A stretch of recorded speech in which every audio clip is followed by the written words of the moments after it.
Hi guys and welcome back to the Mighty Blues. My name is of course Cameron and welcome back today to another live stream. It is the live game review to Everton's 3-2 defeat at Goodison Park against Brighton and Hove Albion on Sunday afternoon. Another defeat for Rafa Benitez's Everton side, making it just 6 points out of 36 in recent weeks and months, and only one win since the end of September in the Premier League, which is absolutely abysmal. There is literally no hiding how bad that is. We can talk about games in hand, we can talk about games being postponed, we can talk about, some good performances but only coming away with draws. We can talk about all of that, but the reality of the situation is one Premier League win since the end of September, and we're now in January 2022, is utterly abysmal and nowhere near good enough. And I said it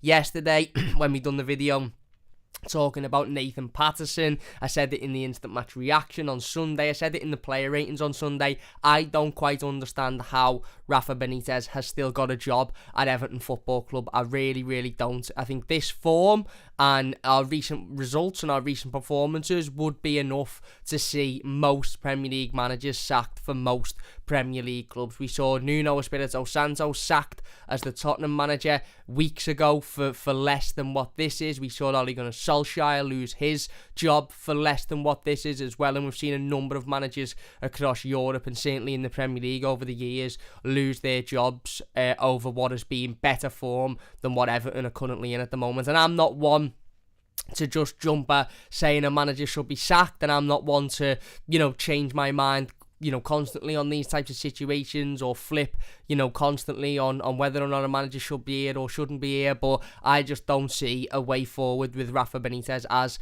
the Everton manager. I know he's not the only problem at the football club. I know there's other issues. I know there's issues that run, much deeper than Rafael Benitez. I know the playing staff are one of those issues. There's certain players who've shown once again on Sunday why they shouldn't be anywhere near an Everton shirt and probably shouldn't be anywhere near Premier League football, to be honest. They're that bad, and I know that isn't all on Rafa Benitez. I get that. However, I just don't think Rafa Benitez is solving the problem, to be honest with you. I think what you've got is somebody who is a part of the problem trying to fix the problem, and we're wondering why we're not able to fix the problem.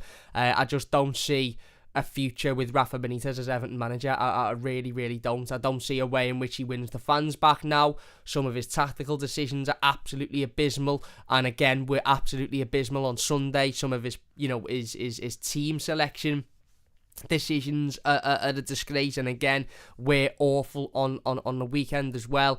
And I just don't understand how he's still in a job at this point in the season, given the situation that Everton are in. But he is still in a job, and Everton had another game to play on Sunday, and a game that we absolutely must have gone out there and got something out of. Listen, Brighton are a decent side. They play really nice football under Graham Potter. We all know that, and we've all spoken about that. We spoke about that in the game preview on Friday about the brand of football that Brighton play under Graham Potter, and how they'll be a difficult side to break down, and how important it is to win that midfield battle and not allow the likes of Basuma to control the ball, and not allow the likes of Mopé to get under our skin. And that's exactly what we did. We were absolutely awful in the midfield. It was arguably the worst midfield performance from both Abdoulaye Doucouré and Alan since joining the football club over the last 18 months or so.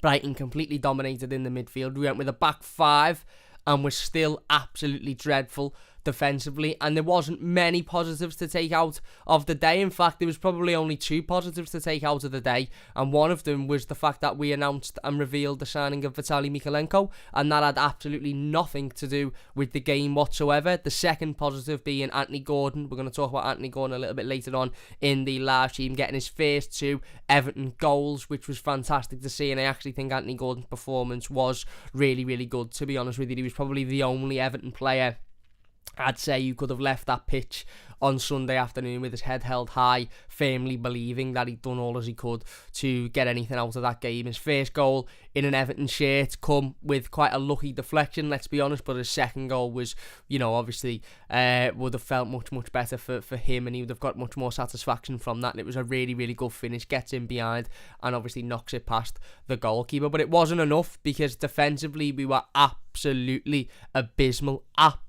abysmal. Mason Holgate, Michael Keane, John Joe Kenny, Seamus Coleman, Ben Godfrey, the five of them. Considering we played five at the back against the Brighton team that don't often score an awful lot of goals, we were absolutely awful. You would have thought we were playing prime Barcelona, and that's no disrespect to Brighton, and I know there might be some Brighton fans watching thinking that I'm being a little bit disrespectful, but I'm not. The reality of the situation is, I said it on Sunday in the instant match reaction and the player ratings, Brighton are a decent Premier League side. They're nothing unbelievable. They're not a team that are going to challenge for, you know, the Champions League. They're not a team that are going to challenge to win the league come the end of the season, and they're not a team that are going to fight to, you know, for relegation. They're just a decent, good, average, mid-table Premier League side, a side that will be in and around mid-table come the end of the season. And I remember back in the day, growing up watching Everton 10-15 years ago, Everton had faced these teams at Goodison Park and we'd beat them comfortably. You know, they were decent sides. They give us a bit of a,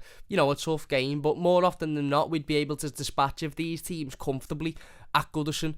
And, you know, because we weren't an average Premier League mid-table side, we were a team that were aspiring to, you know, play in Europe. We were a team that were aspiring to, you know, finish in the European positions come the end of the season. Now we're coming up against these teams at Goodison and they're just wiping the floor with us. They look so much more organised. They look so much more, you know, so much better drilled. The players look like they care an awful lot more than ours do. Their players look like they can play footy for a start. You know, our defence on Sunday looked like they'd never even seen a ball in their life. Looked like it was the first time they'd witnessed a football pitch and a pair of football boots. Half of them played like they were playing in fucking cement. That's how bad they were.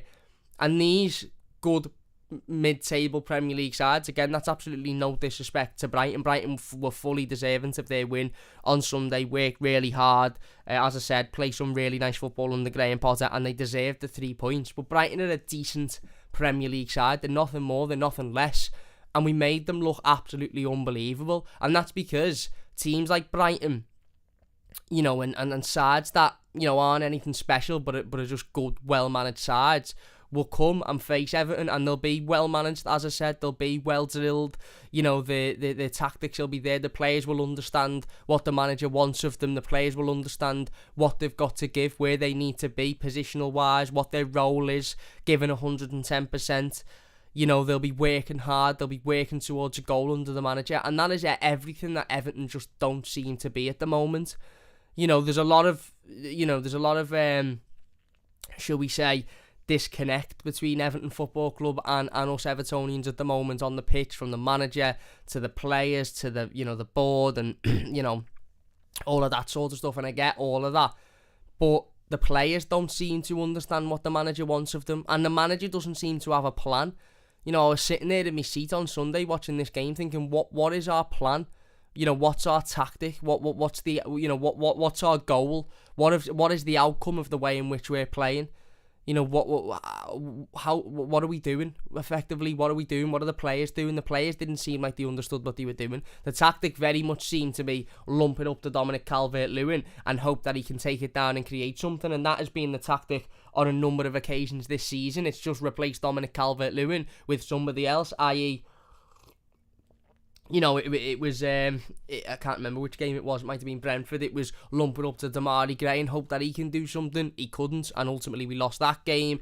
We've had lumping up to Anthony Gordon and hope that he could do something, and he hasn't been able to. And Sunday was very much just lumping up to Dominic Calvert-Lewin, and we've seen another typical Dominic Calvert-Lewin performance where he's being isolated. He's not being given any real, you know, sort of outlet in terms of crosses into the box or balls behind the defenders. He wasn't given anything to work with whatsoever. He just had the ball lumped up to him from the back line, and he had to try and take that down and control it, take everybody on and create an opportunity. Bearing in mind he was playing against a Brighton back line full of players that are about 18'6" combined. The likes of Dan Burn, the likes of Shane Duffy, who obviously come off the bench, you know, players that are big, tall centre-halves that, you know, are notoriously difficult to deal with in the air. And our tactic throughout the entirety of the game, even when we went 1-0 down, even when we were 2-0 down, was just lump it up to Dominic Calvert-Lewin and hope that he can do something.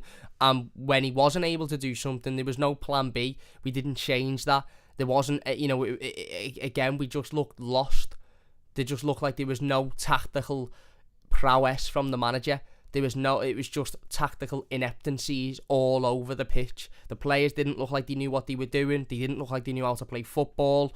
And these are all form part of the reasons to why I don't believe Rafa Benitez is the right man to take Everton forward. Yes, he's not the only issue, and yes, you could say, oh, he's come into a a bad squad, or he's had injuries, or this, that, and the other. He's had this situation, that situation. I get all of that, but the reality of the situation is, on the pitch, tactically, when players don't seem to understand what they're doing and are playing like they've never met each other before, that's down to the manager. At the end of the day, you can talk about injuries, you can talk about fitness of players and this, that, and the other, but if we can see a style of play, if we can see what the manager's trying to do, if we can see a certain way of playing, a certain way of moving the ball forward, creating chances, a certain tactic, then we can sit here and go, well, okay, we might be winning games because we've got X player out or Y player out, or because this player isn't fit, or because of this situation, but we can sort of see where we're going. We can sort of see what the tactic is. We can sort of see what the plan is from the manager.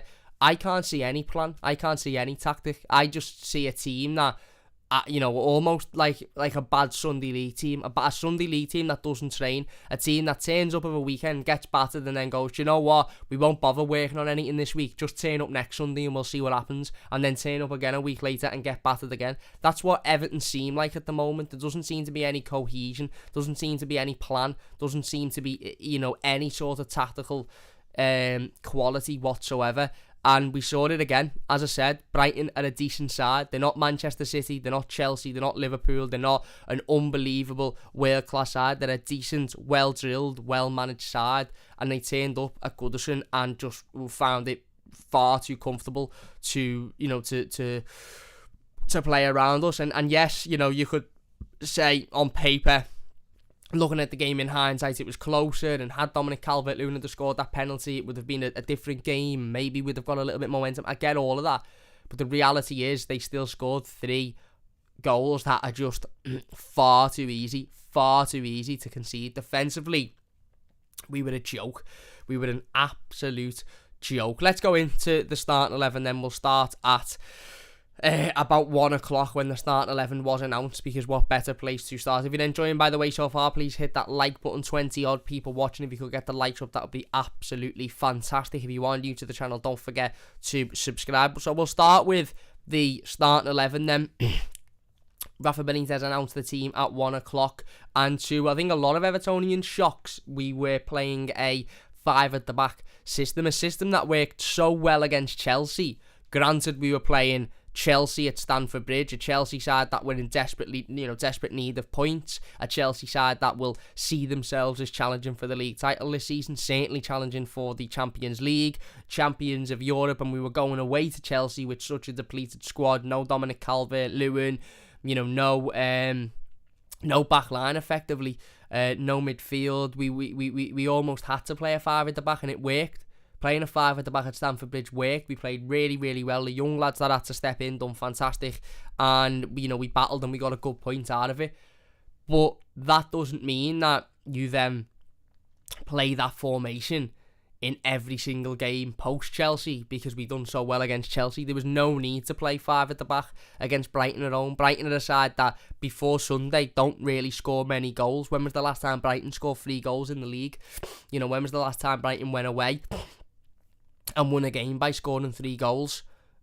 Not for a long time, because Brighton don't necessarily do that. There was no need to play a 5 at the back. We had Dominic Calvert-Lewin back, we had Alan back to fitness. Do you know what that game was calling out for? And this might shock everybody, because I've been saying it for about the last 400 weeks, but a 3-man midfield. I can't begin to tell you how important it is having another player in there next to Abdoulaye Doucouré and Alan. And we've spoken today about the signing of Nathan Patterson and how good that is, and how actually the club do deserve praise for being proactive in the transfer window and going out and doing business early on with Mikalenko and Patterson, and it's great news.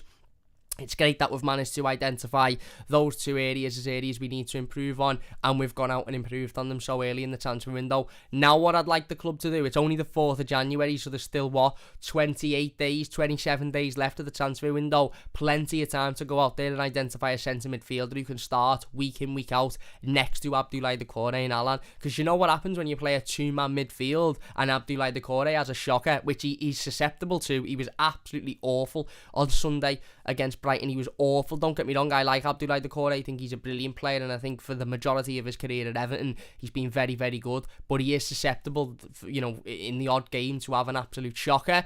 You know what happens when Abdoulaye Doucouré has a shocker? Allan has a shocker. Because Allan just simply isn't quick enough, fast enough, or agile enough to keep up with the players in this league on his own. He can't afford to be next to Abdoulaye Doucouré. If Abdoulaye Doucouré is having a bad game, we can't afford that. Allan just isn't quick enough to keep up with the play, to be able to carry Abdoulaye Doucouré as well. Allan relies so much on Abdoulaye Doucouré. If Allan plays well, more often than not, 99 times out of 100, you can guarantee Doucouré next to him has played well, or just as well, if not better. Because that's, they play off of each other, and when Doucouré isn't having a good game, Allan suffers massively as well. And Allan suffered massively on Sunday. What would have been more beneficial, instead of filling the back line with defenders that shouldn't be anywhere near Everton Football Club because they're nowhere near good enough, why not throw an extra man in midfield? And I know some people would say, yeah, Cam, but who would that extra man be? Because Andre Gomez isn't particularly great. Gbamin, still isn't near Premier League level. Tom Davis isn't, great, and I get all of that, and that's why I'm saying there's such an importance now on Everton. You've signed a right back. Perfect, brilliant, exactly what we needed. Nathan Patterson looks a really talented young, right back who'll certainly be here for the very near future. You've signed a left back amid the situation with Luca Dean, which again, it looks like Luca Dean will leave the football club. So we've identified that position as crucial, and we've gone out and we've signed a replacement. Great news. Now a centre midfielder that can play in a 3 with Allan and Doucouré is absolute paramount. I can't explain to you how important signing another centre midfielder is, because once again we lost the midfield battle on Sunday, and I can't remember the last time I sat here on a live stream or on a video, or spoke to an Evertonian in the street, or spoke to my dad, or spoke to my brother. I can't remember the last time I sat here and said we won that midfield battle today. Or, remember last weekend when we won the midfield battle, when we worked hard in midfield, and when the opposition team couldn't get near us. Football isn't a difficult sport. The Premier League isn't a difficult league. Yes, you've got a couple of exceptional teams that are unbelievable and got all of the quality in the world. I get that. And yes, you've got a couple of other teams who maybe sort of close to that level, or certainly are managed really, really well to be able to get close to that level, i.e. your Chelsea's, Arsenal doing really well at the moment. But more often than not, this league isn't a difficult league. It really, really isn't. I've said it before and I'll say it again. If you work hard and you show desire and you show commitment and you show fight, you will win a lot of games in this league that you wouldn't win otherwise. But also, if you've got athletic players, if you've got players that can run round, can battle, can fight, can keep going for 90 plus minutes, you'll be in a much better situation than if you haven't got those type of players. Look at Idrissa Gana Gueye, for example. Idrissa Gana Gueye, let's be honest with ourselves. Idrissa Gana Gueye, it was a decent footballer. Passing-wise, he wasn't anything special. Scoring goals-wise, I mean, he's turned into prime fucking Pele at PSG now, but scoring goals-wise for Everton, he wasn't anything special. He'd get the odd goal every now and then, but he wasn't a goal scorer. Assisting-wise, didn't really assist, never really created much going forward. In terms of his defensive ability as a one-on-one defender, wasn't unbelievable. But what did Idrissa Gana Gueye have over every other player in this Everton team? And most players in the Premier League, he was athletic. He could go and go and go and go for 90, 95, 96, 97 minutes. He could come off the pitch. He could do it again the next week. And he was such an important member of this Everton team because of that. He was a decent footballer. He could pass the ball. He could score, on occasion. He could move, he could move forward. He was a decent player. I'm not saying he was a bad player by any stretch of the imagination. But technically, he wasn't anything special. yet he was the first name on the team sheet week in, week out because of how good, because of how athletic he was, because he suited this league so much. And that's what we were trying to sort of bring in with Abdoulaye Doucouré, a player that also suits this league in terms of athleticism and getting about the pitch and moving. But as I said, I don't think Everton can afford to just have Abdoulaye Doucouré and Allan in there. I think we need another player of an Abdoulaye Doucouré ilk. Yes, it would be great if that player was a good technical footballer and could get forward and could create chances. But if not, you just move Abdoulaye Doucouré up a little bit further, because we know Doucouré can score goals. We know he can create chances. We know technically he's a good footballer. So if you can't go out and bring in somebody who's technically a good footballer, you just bring in a workhorse, an athlete, somebody that's going to battle, fight, show that athleticism, show that desire, and then you just push Abdoulaye Doucouré up further forward. And I know some people, I've seen some people on Twitter saying, well, what about Anthony Gordon? Can't Anthony Gordon be that third midfielder? Anthony Gordon, for me, isn't a midfielder. He's not a centre attacker midfielder. He's an attacking player. Anthony Gordon is well worth his position as one of those front three players. Absolutely. With the likes of Damari Gray. Personally, I'd have a front three. I would have, or front four, I suppose.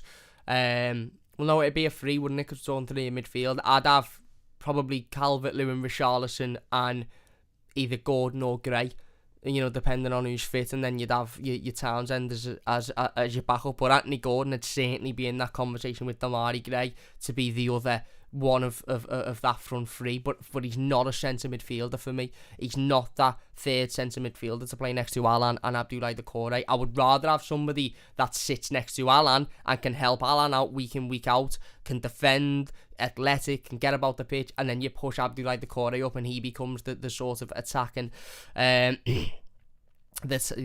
attacking force. Because how important was Idrissa Gana Gueye at Everton Football Club? He was unbelievable. He could play football, but he wasn't let's be honest with ourselves, he wasn't technically the best footballer. He never did anything that we all went, wow, he's unbelievable.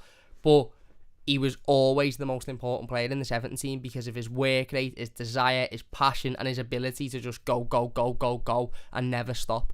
And that's what we need at the moment. That's exactly what we need. N'Golo Kante is very similar to Chelsea. He's not technically the best player at Chelsea, but he's the most important player at Chelsea, because without him, they wouldn't be able to tick, as we've seen in recent weeks whilst he's been out injured. So why the manager didn't think going with the three in midfield would be more beneficial than going with a five at the back, I don't know. But he did go with a five at the back. He had Seamus Coleman at left wing back. He had John Joe Kenny at right wing back. He had a centre back three of Ben Godfrey, Mason Holgate, and Michael Keane. Why? I don't know. He had Luca Dean on the bench, which is ridiculous for me. There's clearly something going on with Luca Dean, and that's something, in my opinion, is that he will be leaving the football club this January. And if that's the case, and the manager's got absolutely no intention of playing him for one reason or another, that could be because he doesn't believe he's got the right attitude needed to play in this team, or it could be because the club are thinking, don't play him, because if you play him and he gets injured, then there goes the 25 million odd pound that we could get for him, because nobody's going to sign him whilst he's injured. Whatever the reason is for Luca Dean not playing games of football for Everton at the moment, whatever the reason is for Luca Dean not starting when we're having to play Seamus Coleman, who's not been a very good right back this season, at left back, whatever the reason is obviously something that is going on behind the scenes at the football club. Why is he in a matchday squad? Why is he in a matchday squad with absolutely no thought of putting him on the pitch? That for me just winds fans up. Rafa Benitez is I understand the Evertonians that'll say he's not at fault for everything. There's other issues at the club. There is, but he's not helping himself, the manager. He's not helping himself by doing things like that. He's not helping himself by being dreadful tactically and making awful decisions, like playing the 5 defenders that he played, who were abysmal.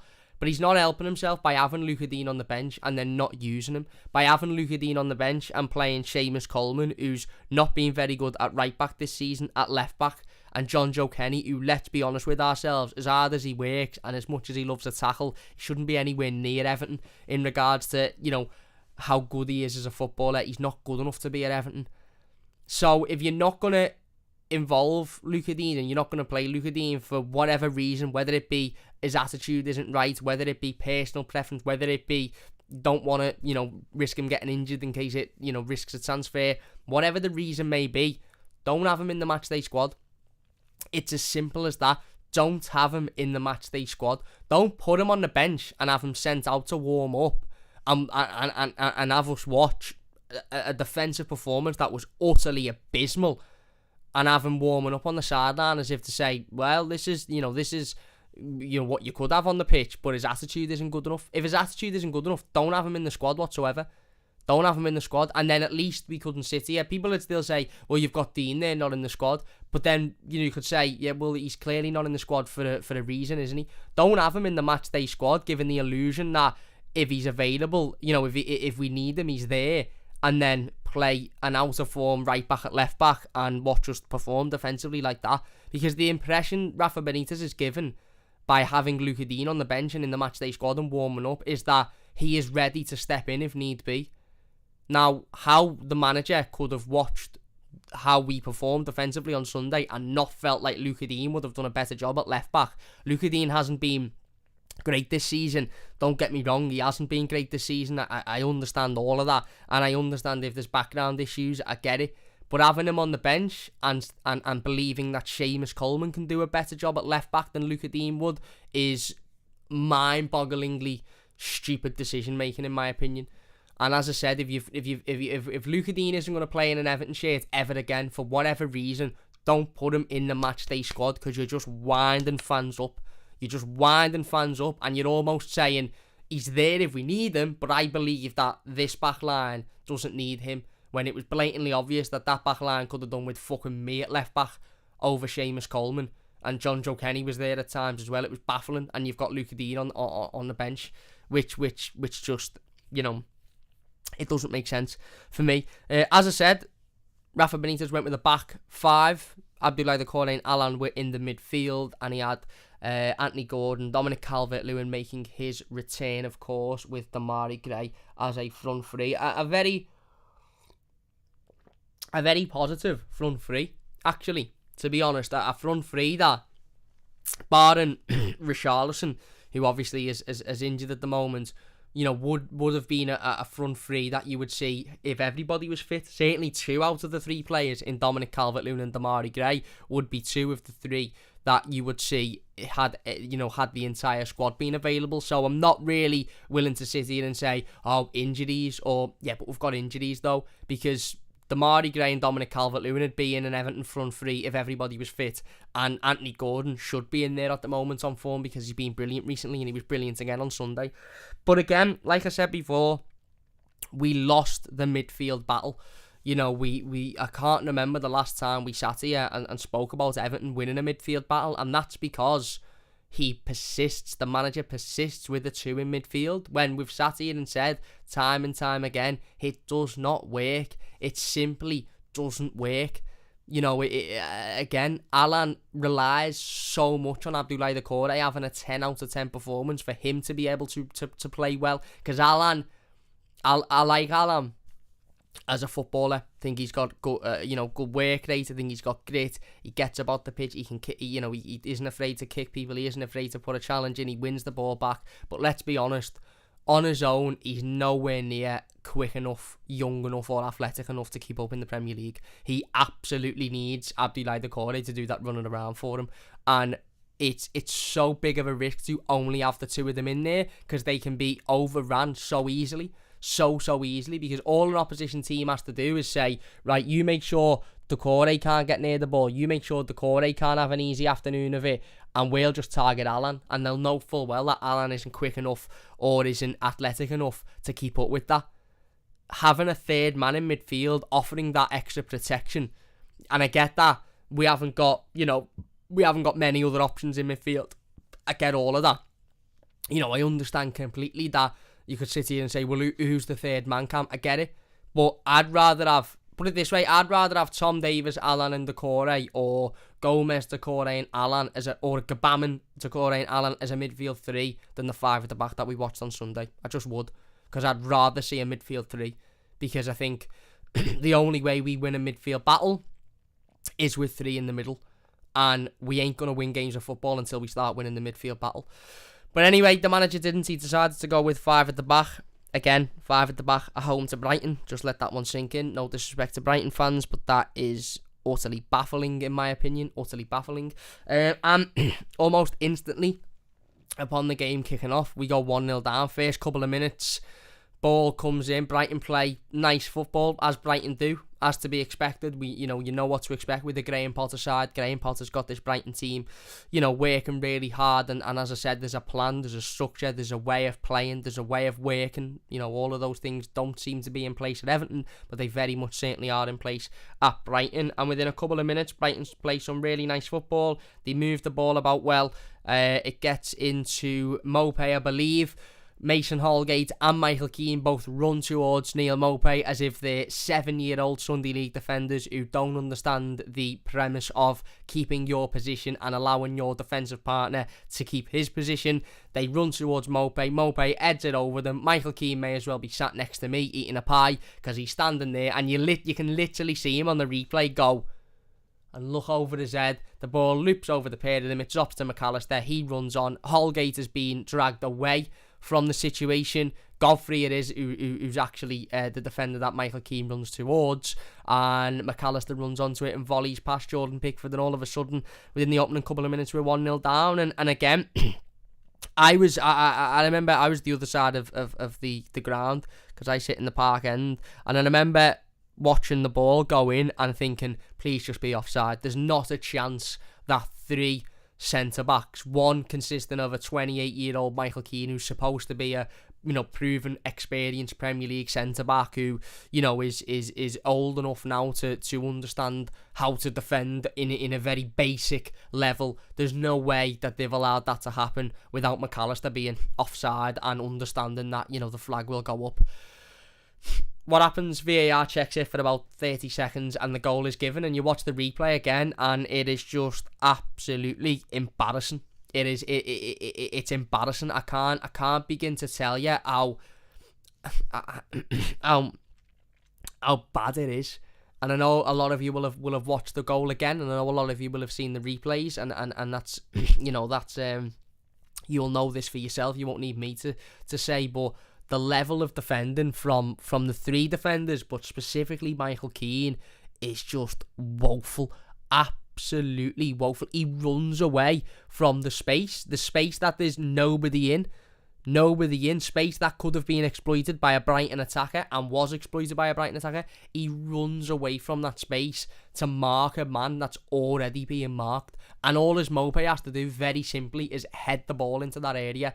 And McAllister, who's completely unmarked because Holgate's been dragged away, runs onto it, midfield again and nowhere to be seen. Nobody attacks McAllister whatsoever, runs into the middle and puts it past Jordan Pickford, and all of a sudden we're 1-0 down and we've got a mountain to climb once again. And as I said, we've got a problem for me at centre-back.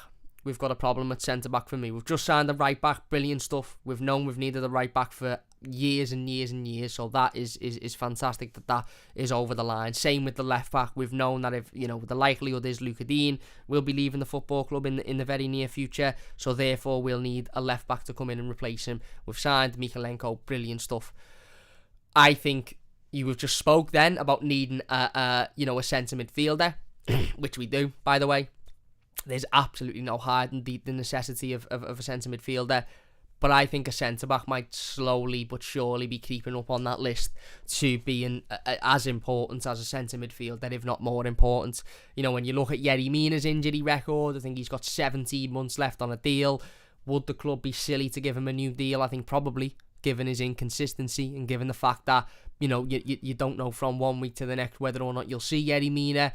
Yes, you've got Ben Godfrey there who has still got a lot to learn and is still making silly mistakes, but I think for the future he certainly will be one of the two centre-backs. And I know we can sit here and say, well, we've got Jared Branthwaite and this, that and the other, but Jared Branthwaite's still very, very young, still got a lot to improve on.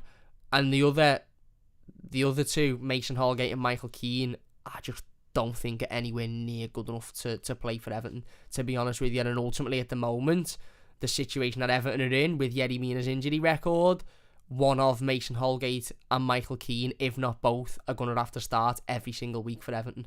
And I just think that puts the centre-back position right at the top of priorities for me, because I think both of them are awful defenders.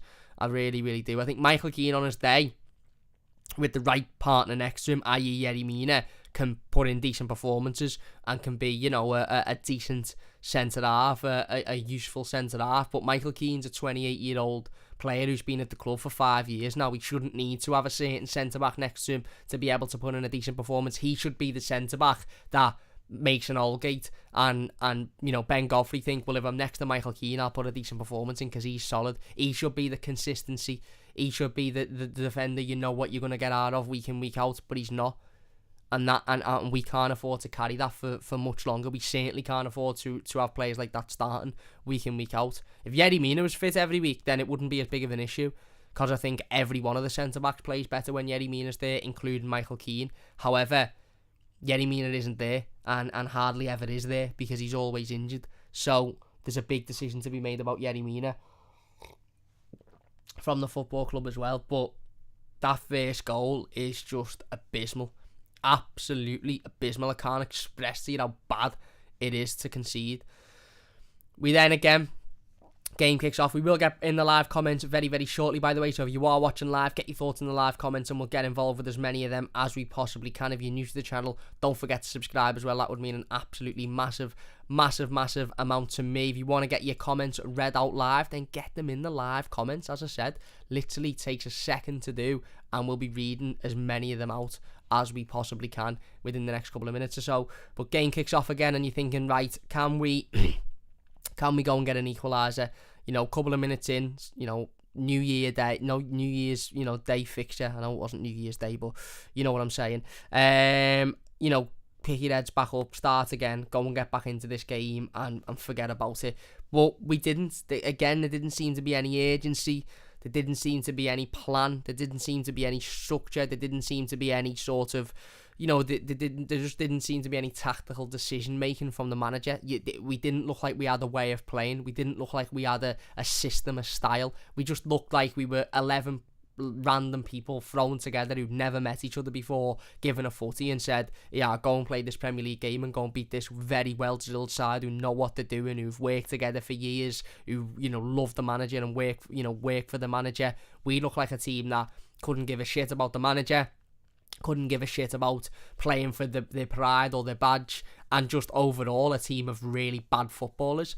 Again, nothing really changes.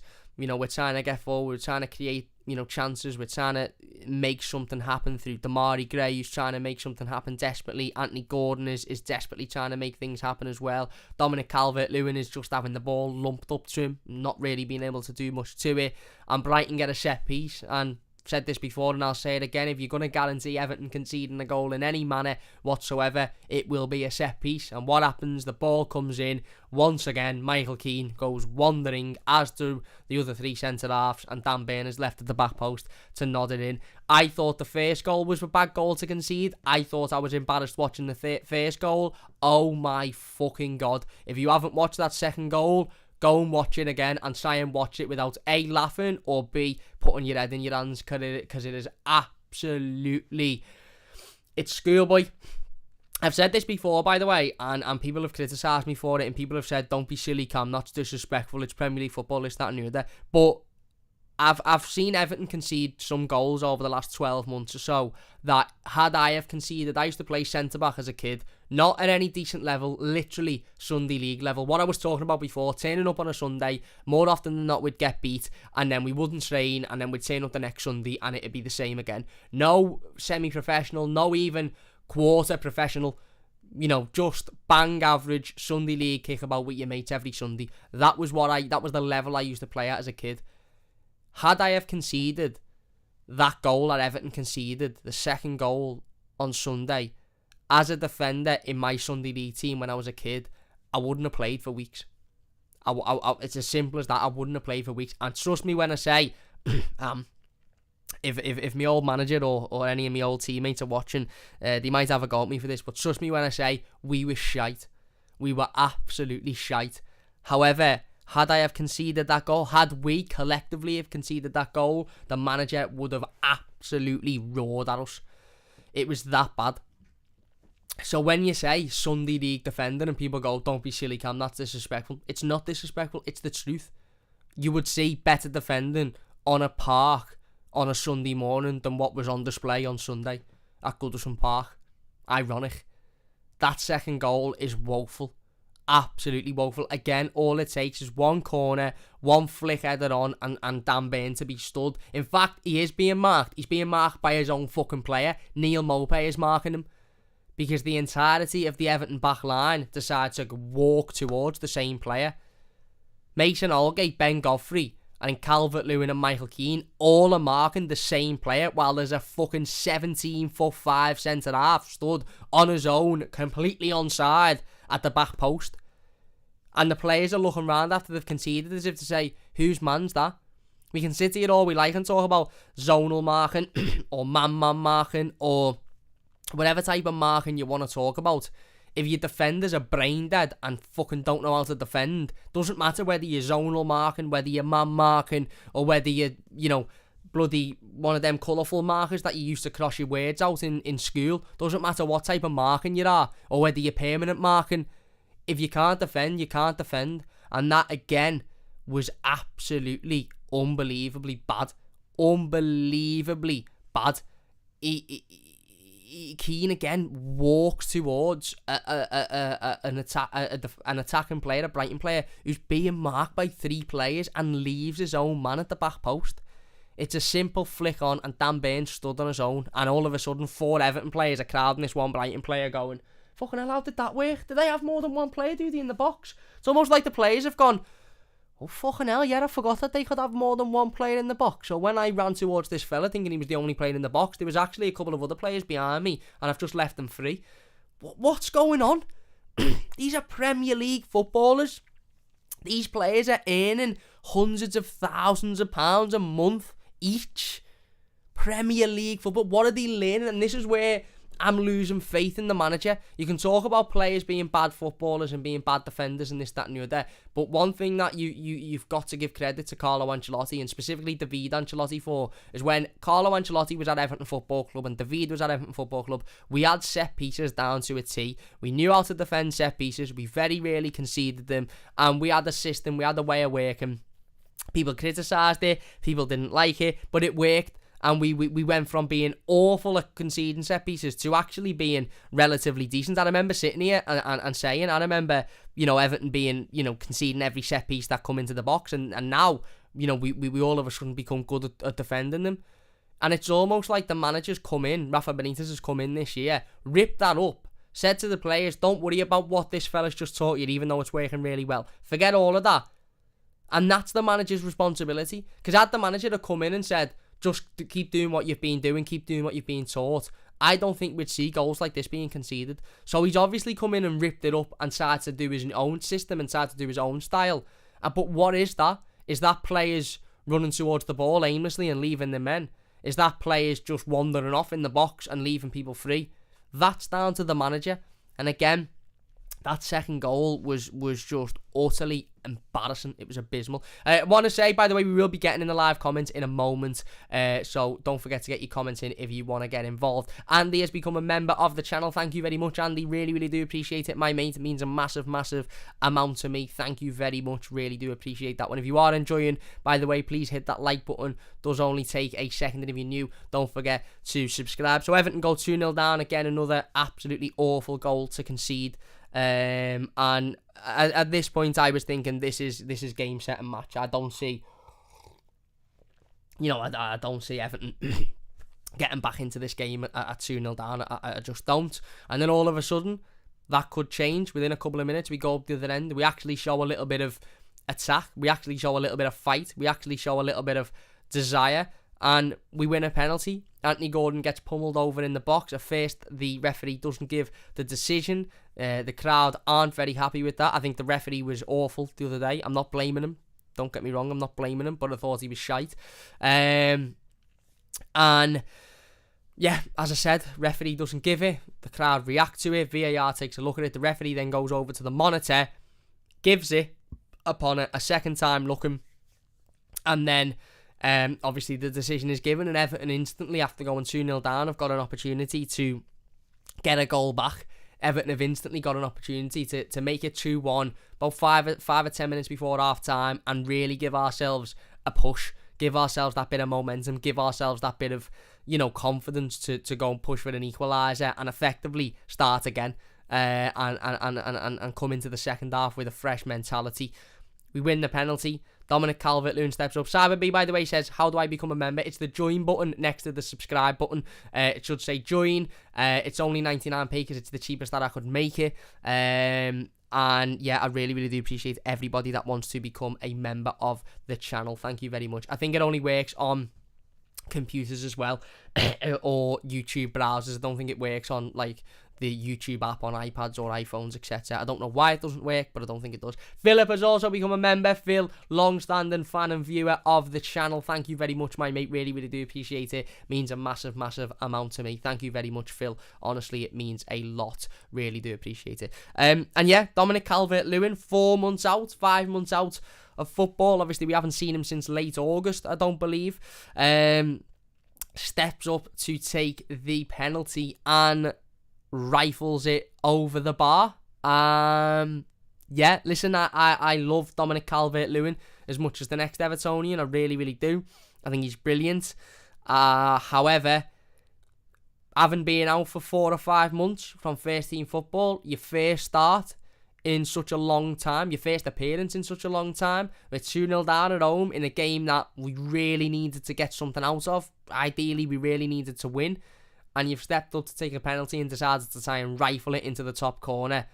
That's a bad decision for me. That's a bad decision. I love Dominic Calvert-Lewin and I'll defend him until the cows come home in many circumstances and in many situations, but I simply can't defend him for that. I can't defend him for that. It was an awful decision. What Dominic Calvert-Lewin should have been doing is getting his head down, getting it on target and worrying about just getting Everton back in the game. None of this rifling it into the top left or the top right hand corner or looking for a penalty that's going to, you know, be all over the paper the next day for how good it was. Just get your head down, hard and low, get it on target, and first and foremost, focus on getting it on target. If you'd have hit it hard and in the bottom left and the keeper would have saved it, or the bottom right, you'd say, well, at least he's got it on target, he's tried to score, but he hasn't. He's gone for the Hollywood top corner, finish, and that wasn't what we needed.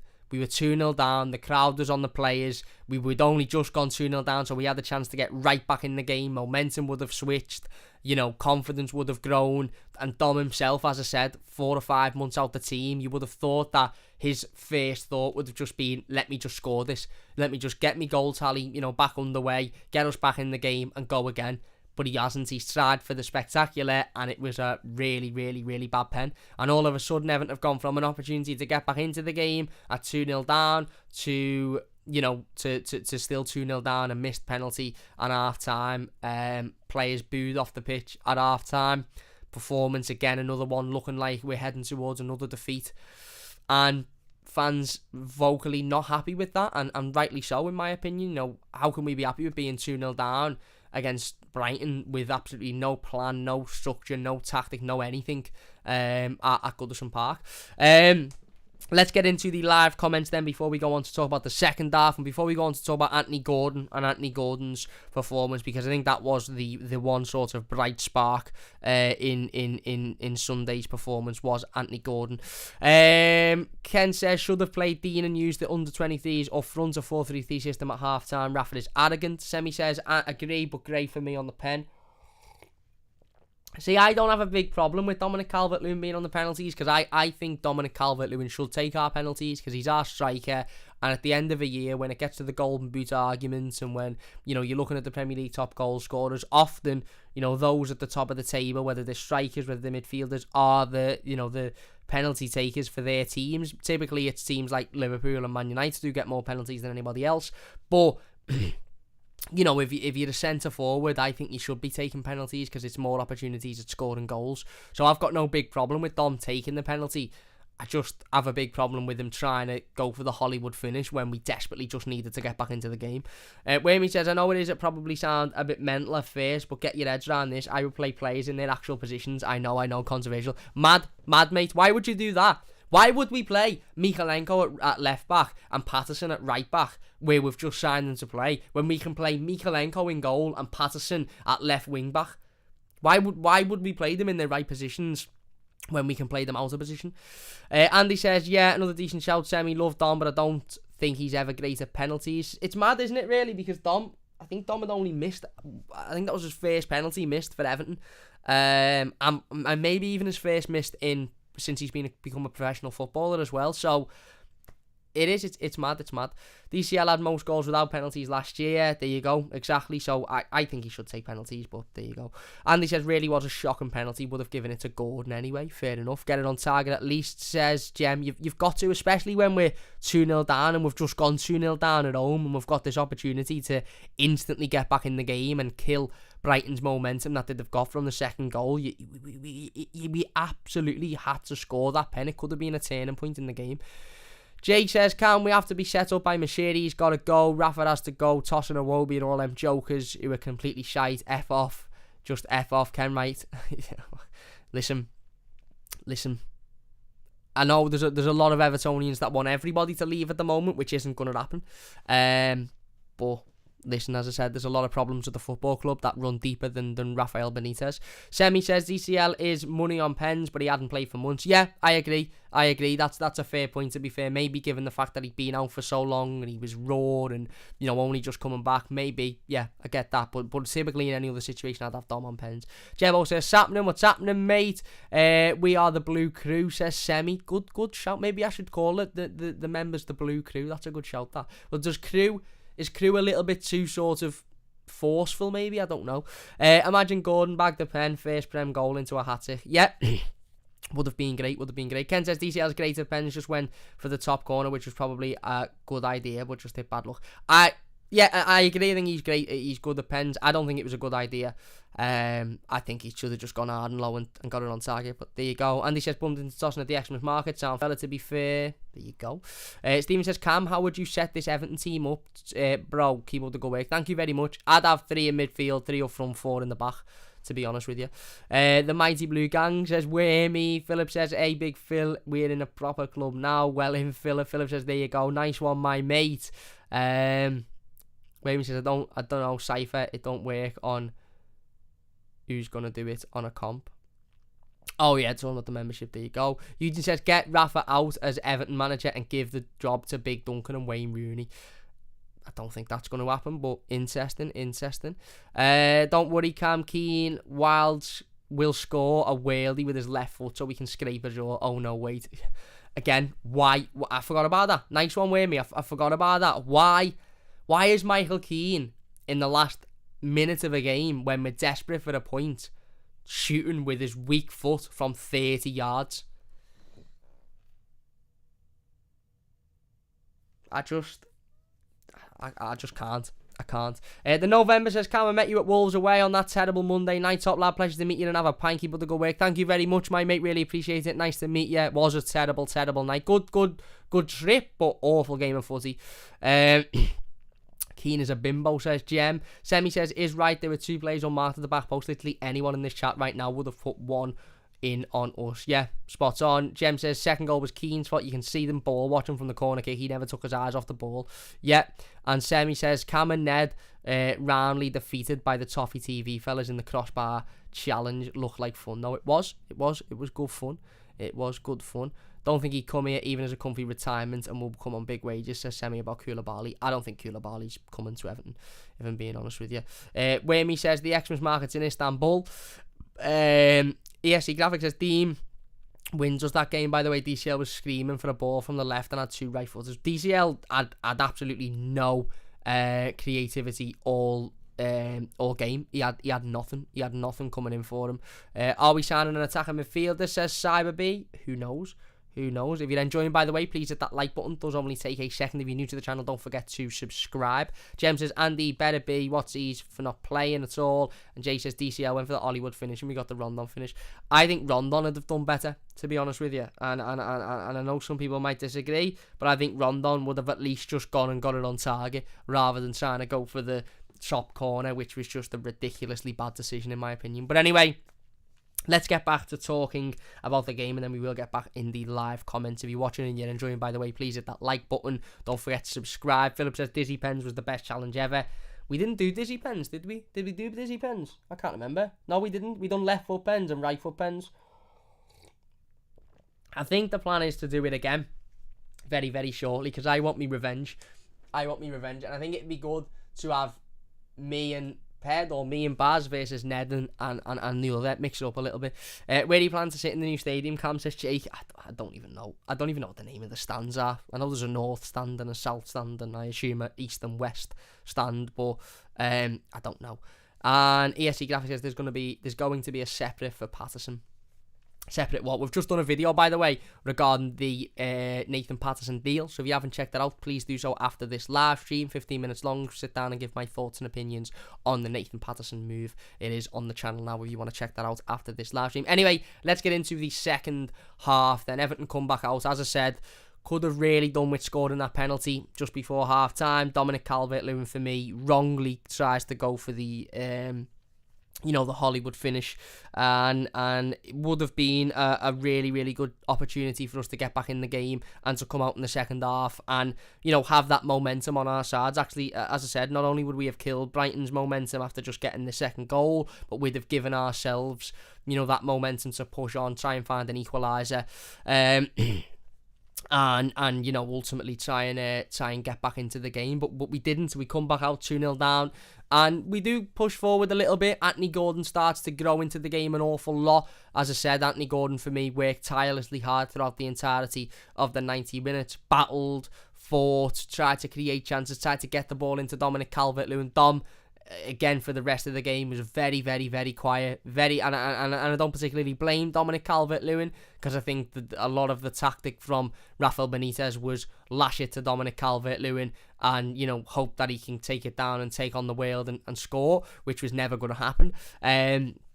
So I don't particularly blame Dominic Calvert-Lewin for that. Damari Gray was working hard, trying to get in the right areas, trying to work his way around, but again, nothing was really coming of it. And then all of a sudden, Anthony Gordon gets Everton back into the game with a really, really nice finish. It does take a massive deflection. The manager is looking to try and change it. I think he had Solomon Rondon readied up at this time to come on and change the game. But this was 15-20 minutes into the second half, and Rafa Benitez had watched Everton do nothing for 15-20 minutes of the second half before deciding to change it. Now, if I was the manager then, I'd have changed it at half time.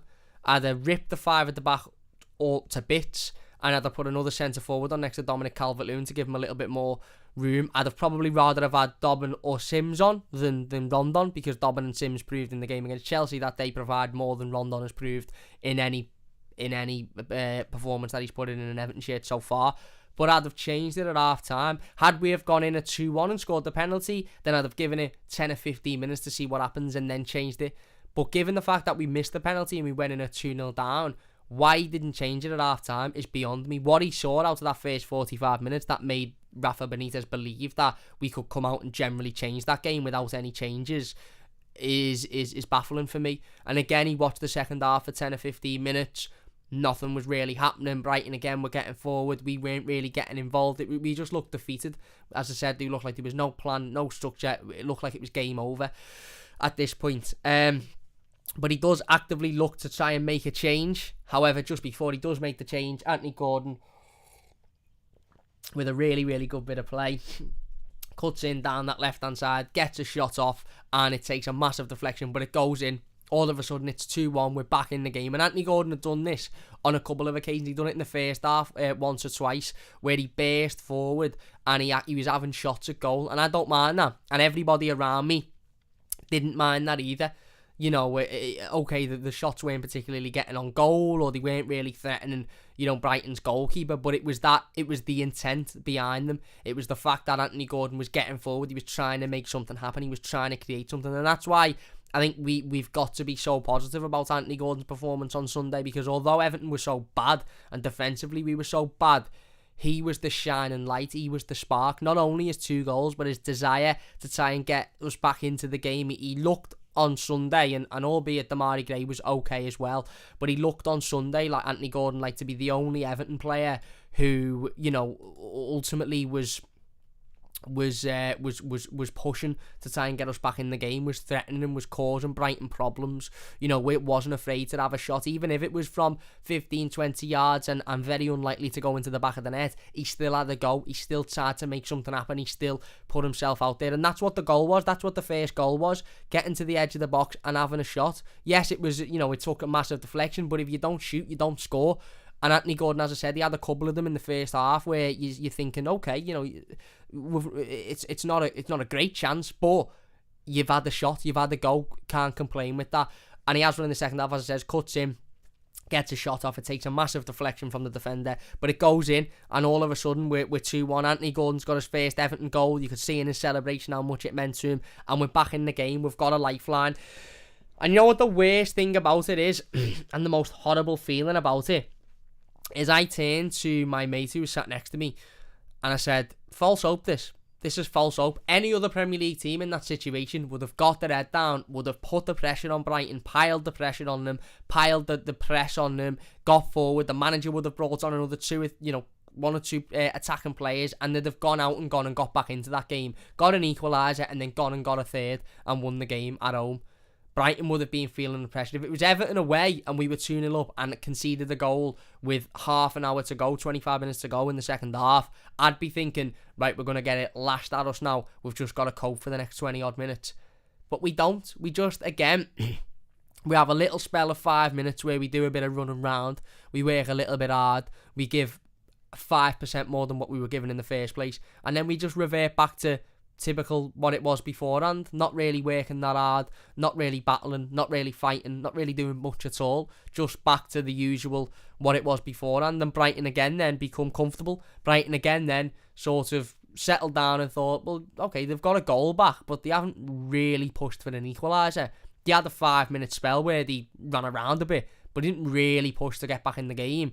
And then all of a sudden, Brighton started to control the game again, exactly like they were doing in the first half and in the opening 10 or 15 minutes of the second half. And it baffles me. It just baffles me how we can get a goal back, to make it 2-1 with a good chunk of time left to go in the game, and then just almost go, right, that's it then, we've got 1 back. We're not going to get 2 back, so we may as well just give up, hang our heads and move on with it. Why aren't we throwing everything at it? The manager's bringing Solomon Rondon on, who, again, I'm not going to sit here and have a personal go at Solomon Rondon and this, that and the other, but he's shown in his time so far at Everton, he just isn't good enough. He just doesn't offer us anything. Why not put an Ellis Sims on at that point? Why not put a Lewis Dobbin on, a young player who's going to cause Brighton issues, a player that Brighton are going to look at and go, fucking hell, we don't know what to expect from this lad here, so, be aware that, he's going to come flying at us, he's going to look for an equaliser. Why are we putting on players that teams will know how to defend against, teams will know how to manage, because they're not that great? It baffles me. And again, as I said, we had a bit of a 5-10 minute spell of false hope, and then it reverted back to Brighton controlling the game, making stupid defensive mistakes.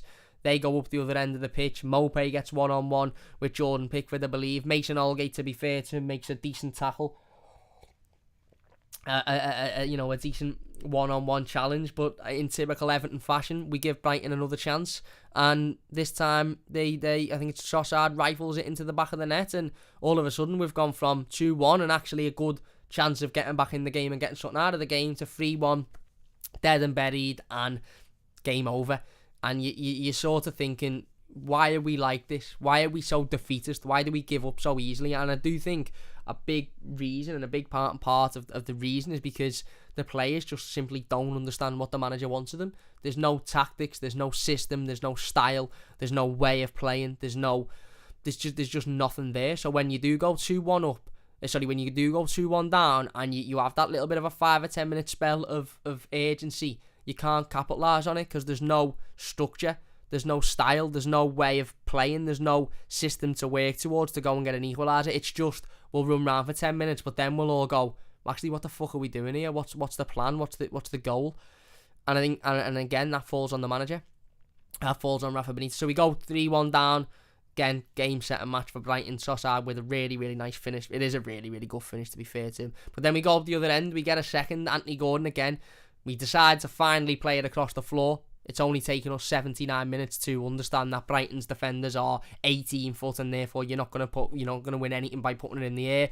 We play it along the floor. Kenny plays a good ball in and Gordon gets around the defence and puts it into the back of the net, and all of a sudden it's 3-2. Again, back in the game, 15 minutes to go. Can we go and get an equaliser? But then again, we revert back to but why would we go and get a third when we can just settle at a second? The manager brings on Andre Gomez. He doesn't really do much. And Brighton find it easy to see out the last 5 or 10 minutes, and all of a sudden the whistle goes and we've lost another game of football. And again, no urgency, no desire to get back into the game. Only really Anthony Gordon showing that desire to get back into the game. And it's disappointing really, because Anthony Gordon scored a brace there on Sunday. His first 2 goals in an Everton shirt. He was absolutely excellent. And they've come in such a disappointing defeat. We all wanted Anthony Gordon's first Everton goal to come as a winner, against Liverpool, or a worldy finish at Goodison to win us a game of football, and they've not. They've come in a defeat that has got absolutely nothing to do with him, because he was brilliant, Anthony Gordon, on Sunday. He was absolutely brilliant. And yet his 2 goals have been overshadowed by how bad defensively Everton are, and how dreadful the decisions that the manager is making at the moment have overshadowed what was, again, his best game in an Everton shirt and his first 2 goals as a senior Everton player. But yeah, full time whistle goes. Everton have lost yet another game. 1 win since September in the Premier League. 6 points out of 36 points, and leaves us all scratching our heads and wondering how this manager has got a job still. But he has, and he's been backed with a couple of signings so far this window. What I would say about the signings is that even if Rafa Benitez was to be sacked tonight, bringing in Vitaly Mikalenko and Nathan Patterson would still be very good signings for the football club and for the future. It's not like we're signing older players that are specifically just, the manager's players. We're bringing in players that, even if the manager does move on, will still be, really, really good bits of business for the future. But look, we've lost another game of football, and I don't really know where we go from here. We've got Hull on Saturday in the Cup, which will be a difficult game and an absolute must win. If we don't win that one, I think Rafa Benitez is in real big trouble. But will he be sacked? Probably not.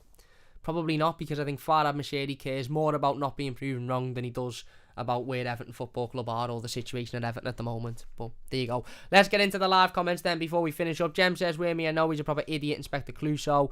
Whammy says, they would have tried, but they were all done in because of the sticky toffee and custard there in the canteen. Ooh. I could scran a sticky toffee pudding now, If you're enjoying, by the way, please hit that like button. Don't forget to subscribe as well. Liverpool FC, Steven Gerrard. I don't know what you're doing here, to be honest with you. But if you are here, leave a like and subscribe while you're here. Agreed, good bit of business, says Semi. Yeah, where are we? Jem says we should get 25 to 30 for Dean. Well, let's wait and see. Maybe says Overrun in the midfield. Wait till the 85th minute to swap a midfielder for an even less dynamic midfielder. Oh, what booting. It's long, isn't working. Double down with Rondon and carry on. Yeah, exactly. Again, tactical ineptitude. That's what I'm saying. That's why Rafa Benitez is getting as much criticism as he is, because he doesn't look like he's got a clue. Richie is key. Top players, says Andy. Certainly is. Philip says, I just hope to God Richie, Dom and Pickford stay. It'd be difficult to keep all 3 in the summer, tell you that. Andy says, better get a decent amount for Dean. At least 25 to 30.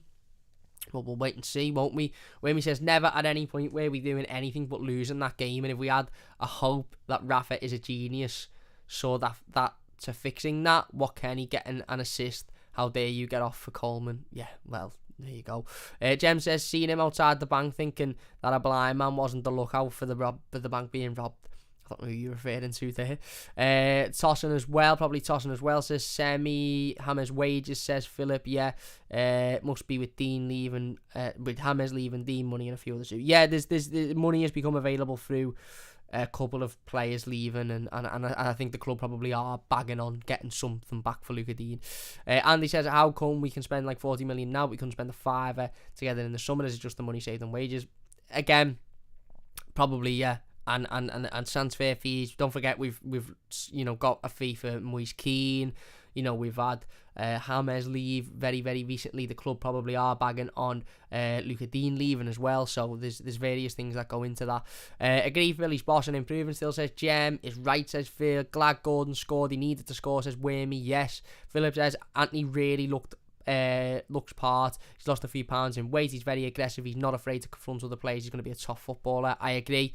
Too big for him as a small club, says Jem. Red infiltrators back on Rafa. They are. They certainly are. Everyone is beating us. He's being a right idiot from the start. He can't handle us Blues, says Jem. Well, he's not helping himself, is he? He's simply not helping himself. Jem says, Eugene, I think at that point he's got to go. Jem says, Gordon is great. He's going to get better too. Our only real positive match days. Yeah. I agree. Eugene says, do you think Rafa will be Everton manager if Everton lose? I personally think he will. I think even if we lose on Saturday, he'll still keep his job. Anne says, we can all imagine what we would now say if Keane had buried that shot in the back of the net. We'd all be made up, but Michael Keane's incapable of scoring from 30 yards with his weak foot. So why he had the goal is beyond me. ESC Graphics says, men's team. Sorry, I didn't see the video. Oh, no worries, mate. I want to sit on that Dortmund well-inspired bit, says Jake. I don't want to go to the new stadium if Rafa's in charge, says EFC Graphic. Get me in goal, says Jebbo. Get in goal, mate. Throw your application in.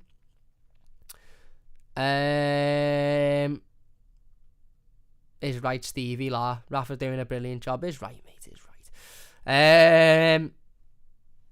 Tea time soon. Listen to your Marsh out. And yeah, Patterson sends classy message to Rangers. He did. Max says, how is he still in a job?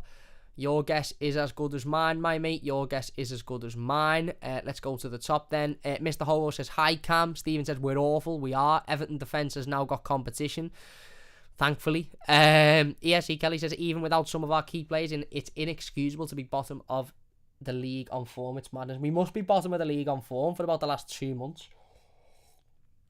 We've won 1 game since September, which is just baffling.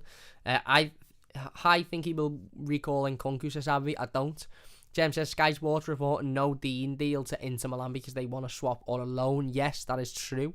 Thoughts on Everton signing Patterson? I think it's a really, really good signing. We have done a video on the Nathan Patterson deal. If you haven't checked that out, please do so after this live stream. But just in brief, I think it's a really, really positive signing. Jem says, can't believe the Spanish Whopper played 5 at the back and 2 in midfield at home. Yeah. There you go. He says he's useless, not anything we need for us. This again. Hey, thanks, Everton. Next, Everton manager odds. Apparently, Rooney, Lampard, Potter for the Everton job. All 3 of them at the same time. Gavin says 5 at the back. It's shit, especially when 2 of your centre-backs are Holgate and Keane. Stevie Wonder could see us score against us if he was up against Keane. Well, yeah, listen. We're not very good, are we? We're not very good. Eric says, hi Cameron, I think the players have to take a big portion of blame for the goals conceded against Brighton. They just don't seem bothered. I agree, mate. I agree, absolutely. Andy says, if we don't win the next 2, surely he's got to go. Hull and Norwich are the definition of winning. They are, but will he be sacked if we don't win?